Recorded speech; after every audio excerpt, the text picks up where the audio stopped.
to come and take a tour with us at some point.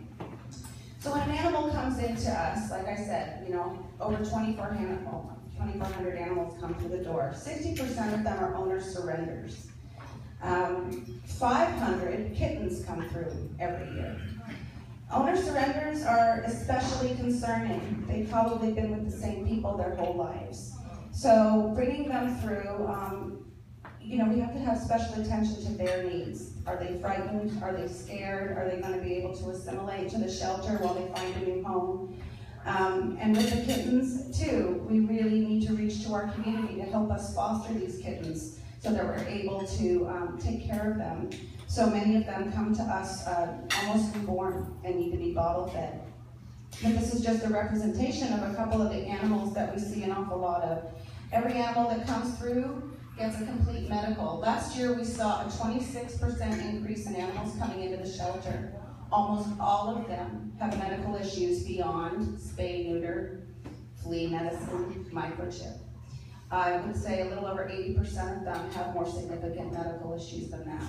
And the reason we're able to take care of them, like I said, it's because of the community and because of a special fund called the Angels Fund. And the Angels Fund helps us keep money aside for these big cases of the different kinds of issues that come in. So little Bigsby here, he was down at the Yolo County Shelter. He had upper respiratory infection. He was a singleton, a little alone kitty. Yolo Shelter called us about 3 weeks ago and said, we're over capacity, we're going to have to start putting everyone to sleep. Can you help us with our cat population? So we went on down there and we got him along with many others. And what's great about our facility is we could put him in a quarantine away from the other animals so that he could get better and not infect anybody. And now he is healthy and ready for adoption, and he's 5 weeks old.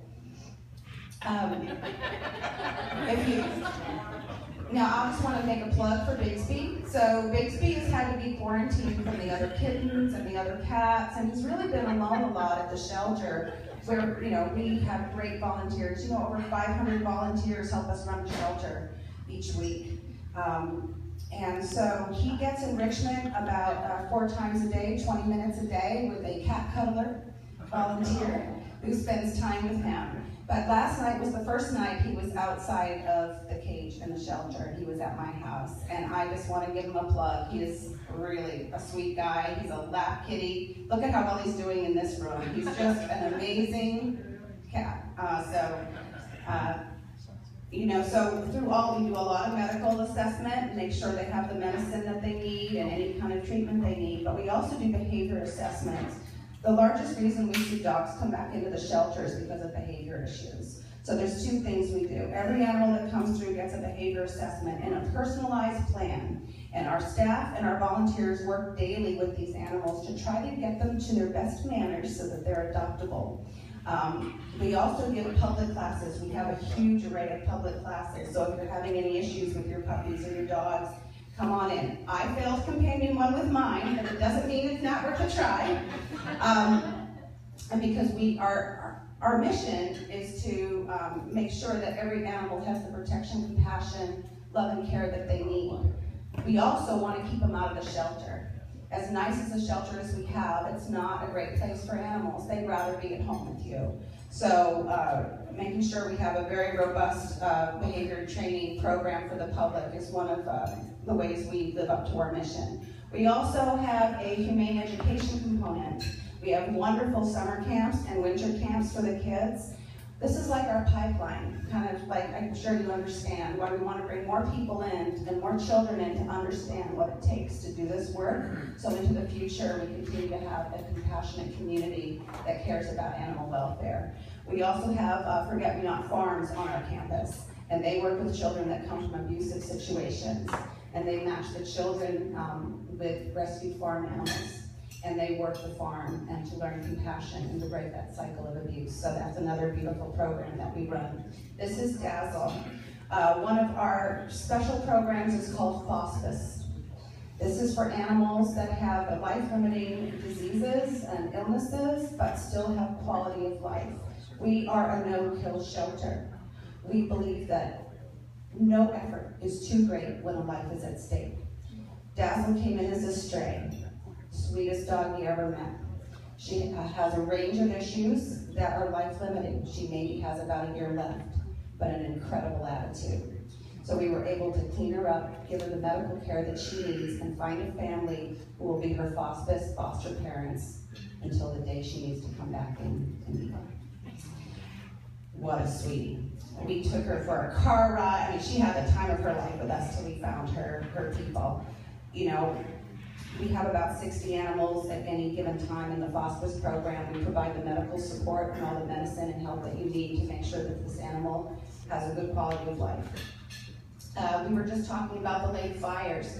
Now understand that we have a partnership with the county shelter so that any animal that goes onto their euthanasia list that is treatable and manageable will come to us. We do this with a range of partners throughout Sonoma County to make sure that no one is put to sleep unnecessarily. But we go beyond. When the Lake fires happened, we knew something would probably be up. There was a lot of chatter. We called on up to them and they said, please come help us. They were going to put every single animal in their shelter to sleep so that they could make room for all the displaced and homeless animals due to the fire. So we got together with our partners here, Petaluma Animal Services, as well as a program out in Sonoma. We got in the vans and we headed on up to Lake and we brought the 51 animals back here. 31 of them came to Sonoma Humane Society and the other ones went to the other shelters that would take them.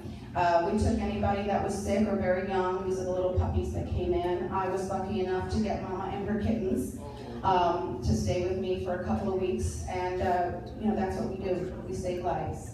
And each one of these animals is going to have a healthy, wonderful, quality life with wonderful adopters. So we're really happy to be able to do that work.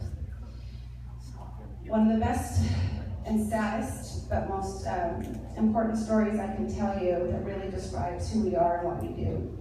You might have heard about Princess Fiona, and you'll see her on the cover of the North Bay Pets magazine on your table. Princess Fiona was a breeder came to a veterinarian with their bulldog, and she gave birth to puppies, and this puppy came out with a cleft lip. And the breeder said, put her to sleep, I can't make money. So they called us. And a couple of hours old, she came to us, and our veterinary staff and nurses, you know, she couldn't eat with a cleft lip, and it turned out she had a cleft palate. So she had to be tube fed, and she had to have very special care because she was very fragile. So our staff took her on, and we fostered her for 4 months. One of the funny slides that I've seen are when we do analysis and data, and we could talk through all of our work at the retreats. There's a slide that shows one of our staff feeding Fiona with the tube, and they said, you know, office foster, productivity killer or perk, right? So every 2 hours she needed to be specially fed, and we loved her, and we got her strong enough and ready for her operation. And she made national news. You might have seen her on CNN or Huffington Post. We had donations coming in from Texas, Hong Kong, Canada, especially families that had children that had had a similar issue, really identified with our story of saving her. At 4 months old, we were able to find a doctor who could perform the surgeries for her. She was doing very, very well. We found an adoptive family for her. But about a week or so after her operation, she developed pneumonia and she passed away. And my Kleenexes. But she really tells her story, that no effort is too great when a life is at stake. And when we ask the nurses, you know, how do we do this? And we ask the veterinarians, how do we do this time and time again? And we realize each one gives us the strength to help the next. And it is our honor and our pleasure, our mission and our worth to take care of these little ones. And for all of us, you know, Fiona really stands out as sort of the symbol of what we do every day. And I want to thank you. This club has helped support our spay-neuter program and helped us provide low-income families with spay-neuter services, almost 3,000 of them last year. But more than that, you save lives, and they're precious. So if someone please adopt Bixby for me. Come by the shelter and get a tour. And just know how much we thank you and your support, because it's not always easy, but it's sure always worth it. Thank you for creating a safe haven for animals in this community. Thanks.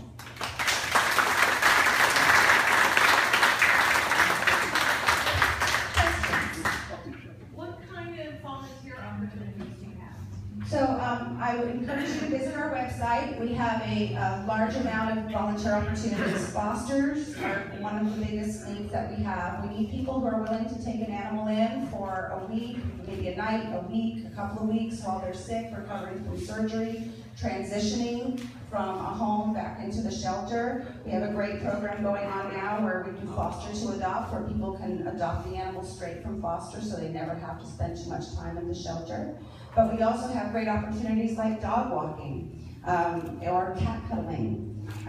There's always something that we need help with at the shelter. I encourage you to get online, take a look at our volunteer opportunities, sign up for an orientation, and then they will kind of help you find where you want to go and get the training for you to come on board and become part of our family. Any other questions? Do you need donations of blankets and things like that? Yes, we're always looking for towels, sheets, blankets, nothing with holes in them though. It's a little thing, but you know, animals get caught in them. Yeah, we are always looking for the donations, so thank you. Yes. Do a little update on the Healdsburg shelter. Absolutely.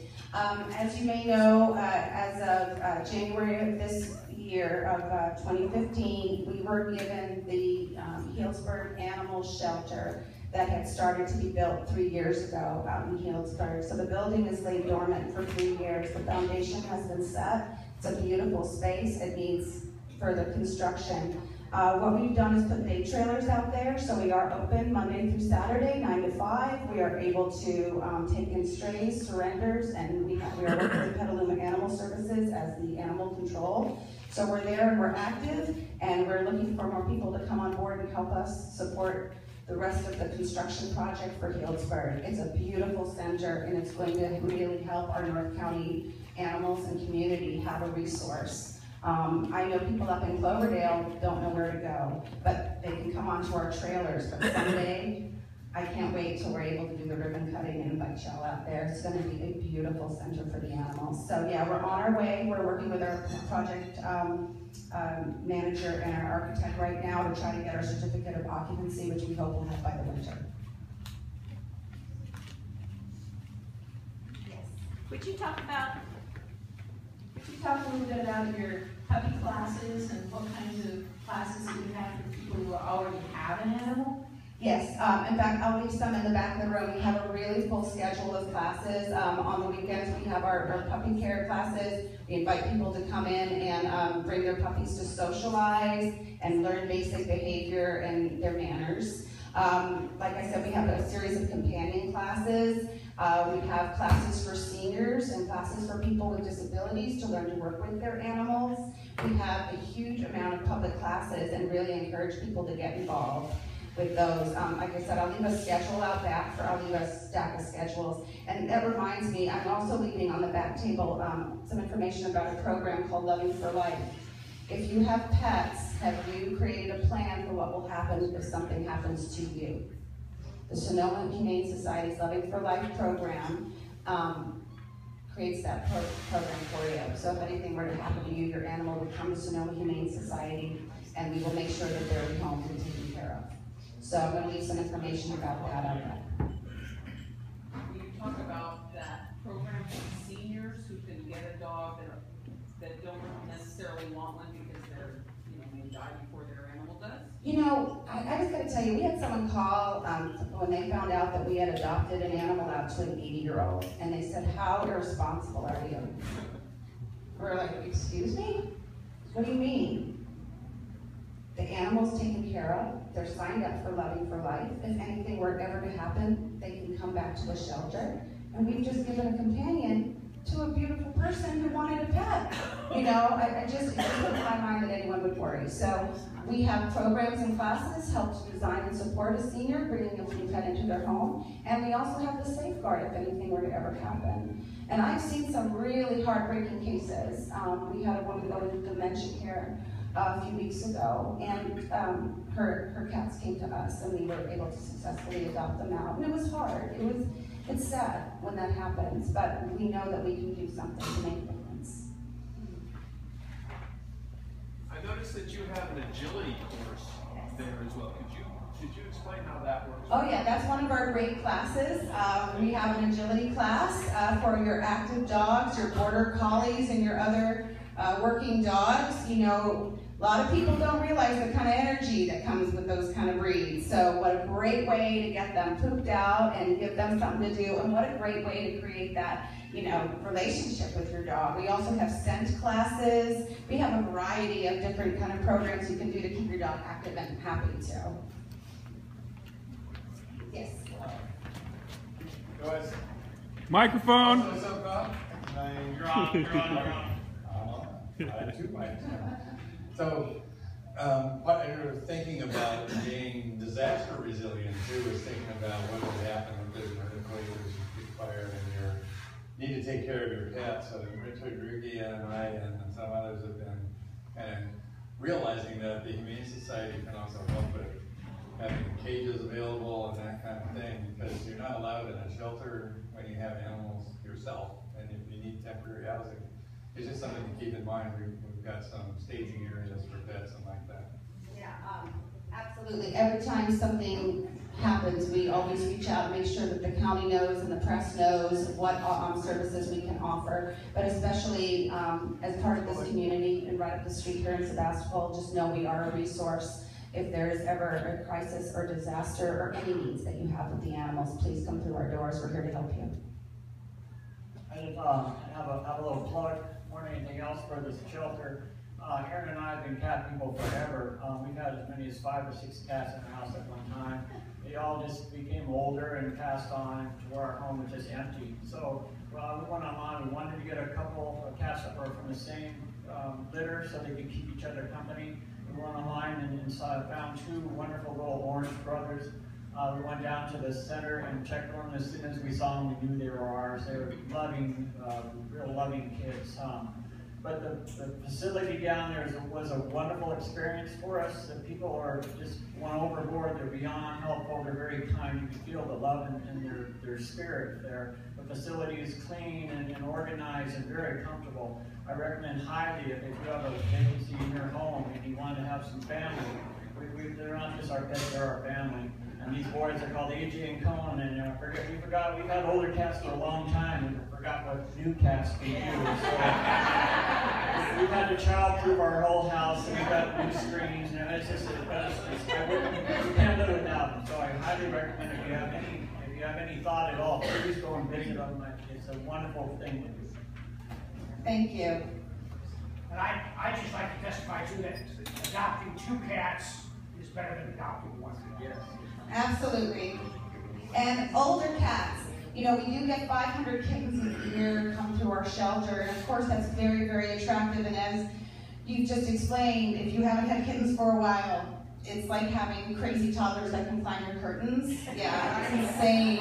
But those older cats who are mellow and, you know, you're going to get to know them pretty quick and who they are and vice versa, I recommend it. One of the toughest things we have are the older cats that come into our shelter, and it's usually because something's happened to their person and they have been with the same person for a long time. So I always recommend come and see our older cats too. You'll not be sorry.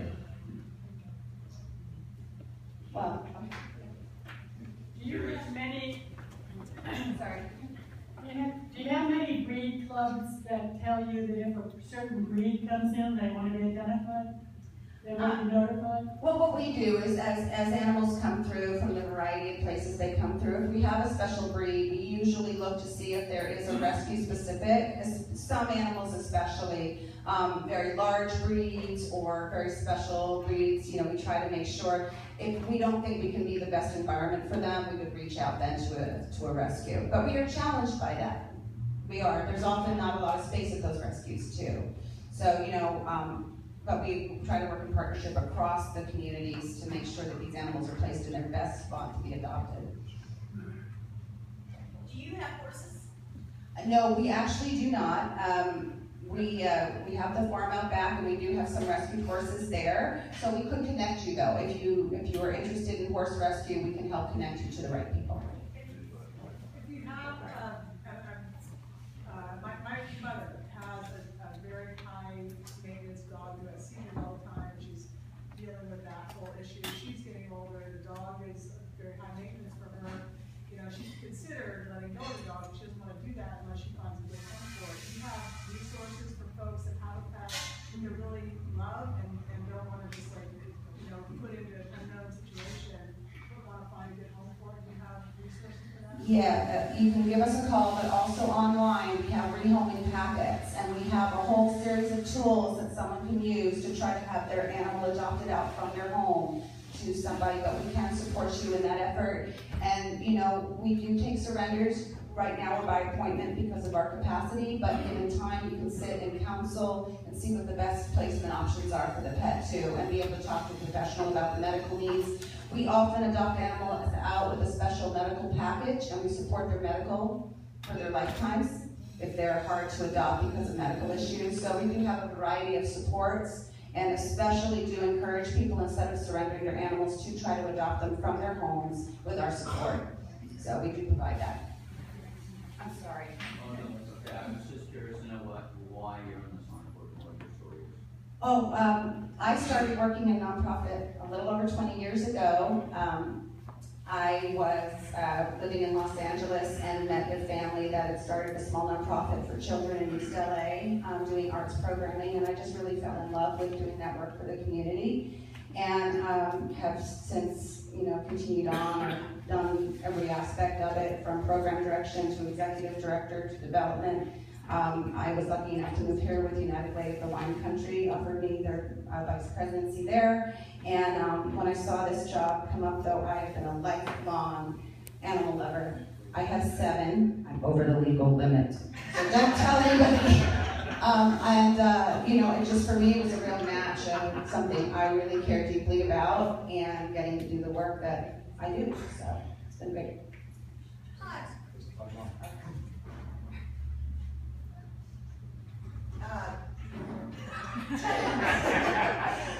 What about people in neighborhoods that maybe can't walk and they maybe have dogs that need walking? Do you have volunteers? Like, I live at the coast, for instance, so maybe there's people at the coast that sometimes they're ill. Do they ever contact you to say they can't walk their dog and they need volunteers for that? You know, if we were to get that call, we would probably figure out something. We did have one of our volunteers themselves end up getting very sick. Volunteers rallied around and helped her out, and during her surgery and recovery, we're there to take care of the animal. So if we get that call, we'll probably find that solution for you. We just do whatever we need to do. Great. Okay, thank you.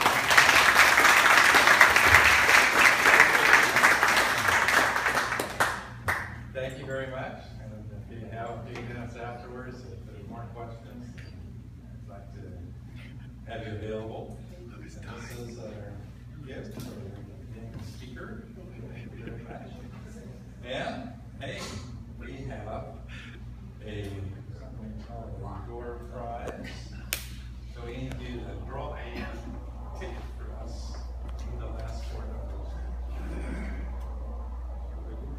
6730. 6730. Magic Mike.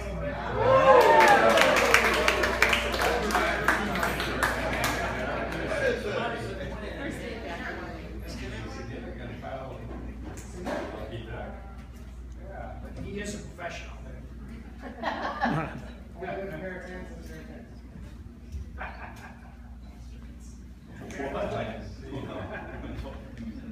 All right, looking for an ace here, my man.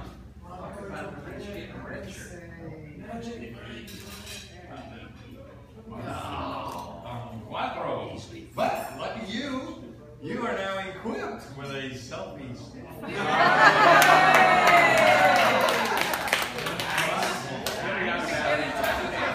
Did you replace yours?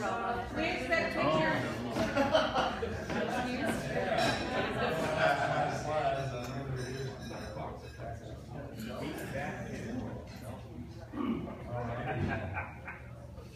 Oh,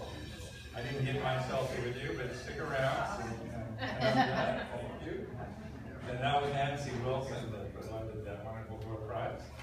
And now Wayne Britton is on deck for a, did you get the memo, Wayne? Carefully don't. Apparently not, he's not joking us. Gus has a joke. I see, we have a Chuck Tilbury story or joke Oh. in the audience. Kevin Wong. Campbell joke. This guy goes into a bar and orders 3 beers, and I hope that this hasn't been vulgar before. I was. I've heard it, but. So, he orders 3 beers, he drinks one at a time, drinks them down, and leaves the barn. Next night he comes in again and does this same thing, orders 3 beers and drinks them. He does this for a week, and the bartender finally says, well, I'm curious, why do you order 3 beers and then drink them one at a time? He said, well, I have 2 brothers, and one of them's in Ireland and one of them's in Switzerland, and so we just had these beers together. We all ordered 3 beers and we all drank them together at the same time. So about a week later, he comes in again. He only orders 2 beers, and so the bartender looks at him kind of sad and said, well, I just got to know why you only ordered 2 beers today. Did one of your brothers pass away? And he says, no, I just quit drinking.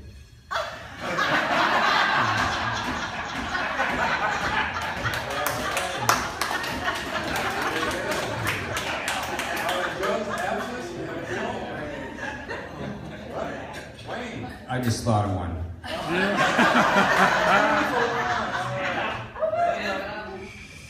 So alcohol and calculus don't mix. So don't drink and derive. Science today. Okay. Is Bill Somber here still? Bill?